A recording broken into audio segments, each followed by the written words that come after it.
Comment vous vous êtes rencontrés? Ben, on s'est rencontrés dans un restaurant. On a fait un ice contact. Et C'est faux, elle m'a DM sur Insta. Ah là, je suis gêné là. ben, moi, j'ai toujours dit que je voulais 3 enfants parce que... Non, 3 mini Lipton. Voilà. Baby Lipton. Parce que ça tient dans la voiture. 3. Bah, derrière, ça tient dans la voiture. Moi, je vois pas, on va faire une équipe de foot. N'importe quoi, allez. Cette question-là, j'ai dû la recevoir plus de 1000 fois. Ah ouais, vous voulez savoir, hein. Bah moi je jure, wallah, 3 fois qu'il n'y a jamais eu de crac-crac entre moi et Karim. Et moi aussi, je vous jure, wallah, qu'il n'y a jamais eu de crac-crac entre moi et Inès. Je sais que c'est devenu banal de nos jours d'avoir des rapports sexuels avant le mariage et tout. Mais nous, c'était vraiment un principe. Et c'est un principe que j'ai eu avec presque toutes mes ex. Je dis presque, hein, je suis pas un menteur. Mais voilà, j'essaie de me préserver avant le mariage. Et Inès aussi, c'est une demande qu'elle m'a faite. Et j'accepte. Voilà. Et j'ai une petite phrase à rajouter. L'habit ne fait pas le moine. Et ça sert à rien d'avoir une jupe longue si tout le monde la soulève. Elles comprendront les filles, voilà. Combien je gagne par mois? Il n'y a que moi qui a le droit de savoir et je vais pas vous dire. Là. Moi, je peux vous dire le salaire d'Inès grâce à Snap, enfin grâce au partenariat. Parce que moi et Inès, on n'est pas certifiés. Ça veut dire Snapchat ne nous paye pas. Mais on arrive à faire un petit peu de pub, à se débrouiller. Et Inès, elle prend plus de 10 000 euros par mois de pub. Je vous jure. Moi, il veut combien de m'attacher en fait, lui. C'est bon. T'inquiète, je suis là, t'as avec la désolé. Le prochain qui vient, la belle. Ouais, j'ai le droit de leur dire. Non, je leur dis pas. Je leur dis pas? Non. Dis un chiffre, toi. 2000 euros. Ouais, 2000 euros. Elle m'a coûté 2000 euros, cette femme. Par semaine. Non, je rigole.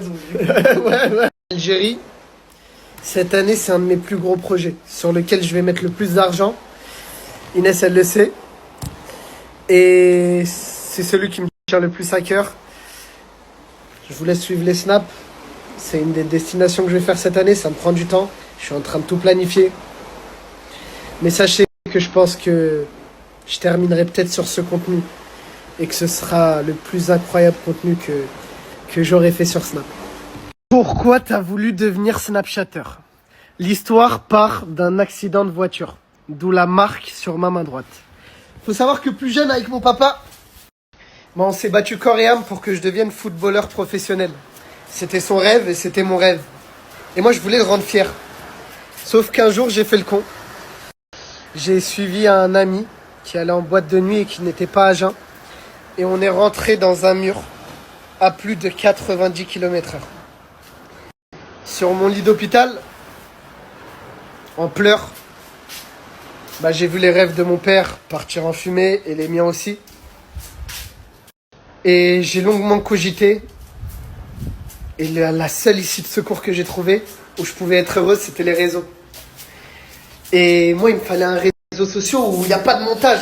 Tu prends ton tel, tu snaps, direct, c'est la street. Et c'est pour ça que j'ai choisi Snapchat. Et comme on dit, Dieu fait bien les choses. Car j'ai vraiment l'impression que tout le travail que j'ai fourni avec mon papa plus jeune dans le foot, il me l'a rendu sur les réseaux. J'ai eu une réussite qui est venue soudainement, alhamdoulilah. Tout mon parcours, tout était aligné pour que je réussisse. J'ai beaucoup travaillé, c'était dur. Mais alhamdoulilah, aujourd'hui, j'ai plus d'1 million d'abonnés. Je fais quelque chose que j'apprécie. Je gagne de l'argent pour ma famille. Bon, mon papa n'est pas aussi fier de moi que... il aurait préféré que je sois footballeur, mais alhamdoulilah, il voit que je m'en sors. Et... il y a juste à dire alhamdoulilah, quoi.